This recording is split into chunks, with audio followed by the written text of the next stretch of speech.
الرحمن الرحيم. أبناء طلبة أولى إعدادي، نهوت في حل التمارين دهيت اللي هي على الدرس الأولاني اللي إحنا لسه واخدينه. بيقول لي إذا كانت قطعتان من الجبن تحتويان على 230 سعر حراري مع عدد السعرات الحرارية في 5 قطع من الجبن من نفس النوع. يعني إيه؟ يعني نهوت بيقول لي أنا عندي أدي 2 من قطع الجبن بتحتوي على 230 سعر حراري. طب لما يكون عندي 5 قطع يبقى في كام سعر حراري موجود؟ يبقى في الحالة دي 2 على 5 بتساوي 230 على اكس. طيب احنا عايزين نجيبه ايه؟ قيمة الاكس. طب قيمة الاكس نضرب ايه؟ الخمسة في 230 على 2. يبقى قيمة الاكس هتساوي الخمسة في 230 على الاتنين. طيب لما نحب نختصر يبقى ديت فيها الواحد ديت فيها 115. طب انا هنضرب بقى نضرب ايه؟ الخمسة في 115. الخمسة في خمسة ب25، خمسة ومعانا الاتنين. الخمسة في واحد ب5 واتنين 7 والواحد في 5 ب5. يبقى تطلع كام؟ 575 سعر حراري. يبقى الاختيار الصح بتاعنا نمرة ج. نشوف المسألة الثانية. بقول لي أي من أزواج النسب الآتية لا يمثل تناسب. طيب عشان إن هو لا يمثل تناسب يبقى حاصل ضرب الطرفين لا يساوي حاصل ضرب الوسطين اللي عندنا. طب هنا 32 في 1 ب 32 والأربعة في 8 ب 32. لا دي تمثل تناسب. طيب الاتنين في 9 ب 18 والتلاتة في 4 ب 12. يبقى هو ده اللي هو لا يمثل تناسب.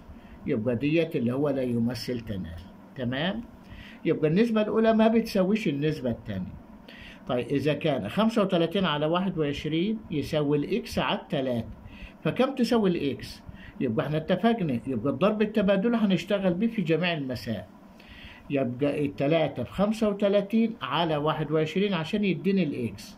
يبقى الإكس ديت بتساوي 3 في 35 على 21. على التلاتة فيها الواحد على ديت فيها 7 وتختصر 7 مع 35 فيها 5. يبقى قيمة الإكس على طول يا أولاد تساوي كام؟ بتساوي 5. طيب نيجي للسؤال التاني اللي بعد كده. بيقول لي أوجد قيمة الكي زائد 2. طب نجيبه الكي الأول بعد كده نزود عليها 2. التلاتة بخمسة ب15 على 15 يبقى الكي بواحد. لا طب 1 زائد 2 يديني كام؟ يديني 3. يبقى الاختيار الصح بتاعنا نمرة 3. إذا كانت الكميات دي كميات متناسبة فإن الإكس تساوي، يبقى نبدأ من هنا. يبقى 20 على الإكس تساوي 4 على 3. يبقى ده 20 على الإكس بتساوي 4 على 3. أوجد قيمة الإكس. يبقى نضرب 3 في 20 على 4. 3 في 20 ب60 على 4 يبقى بيديني 15. نقول تاني نضرب دي ضرب تبادلي. يبقى حاصل ضرب الوسطين يساوي حاصل ضرب الطرفين. يبقى 4 إكس بتساوي 3 في 20 تساوي 60. نقسم على 4 يبقى الإكس على طول 60 على 4 يبقى فيها الكام؟ 15. دي الإجابة الصحيحة. نيجي للمسألة الثانية اللي بعد كده. إذا كان الإكس إلى 36 بتساوي 25 على 20 فما قيمة الإكس؟ يبقى الإكس على 36 يساوي 25 على 20. طب نتدرب أكتر نشوفوا قيمة الإكس تساوي كام؟ يبقى نضرب 36 في 25 على 20. يبقى الإكس بتساوي 36 في 25 على 20. على 5 فيها 5، الخمسة فيها 4، دي فيها 1، دي فيها 9. يبقى 5 في 9 ب45. الإجابة الصح بتاعتنا 45. يبقى حاول تركز معايا كده يا ابني وتخلي بالك معايا. طب هنا على طول إذا كانت 3 على الواي بتساوي إكس على 6 فإن نص الإكس واي. يبقى على طول هات لي الإكس واي كده بكام؟ انا شايف طلبه كتير بترد معايا اهي بتقول لي الاكس واي بتساوي 3 ب 6 ب 18.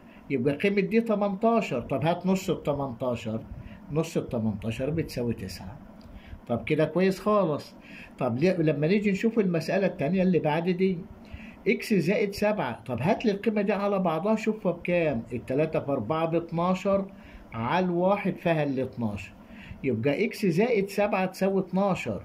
الاكس زائد السبعة تساوي ال 12. طب ايه العدد اللي نحط عليه 7 يدينا 12؟ القيمة بتاعته بتساوي كام؟ 5. يبقى 5 زائد 7 تساوي ال 12 اللي هي موجودة عندنا. طيب بالنسبة للمسائل ديت اللي أنا سايبها لك ده اهي، دولك التلات مسائل حاول تركز معايا فيهم، دولك أنا هسيبهم لك واجب. شكرا، ونلتقي في حصة تانية بمشيئة الله.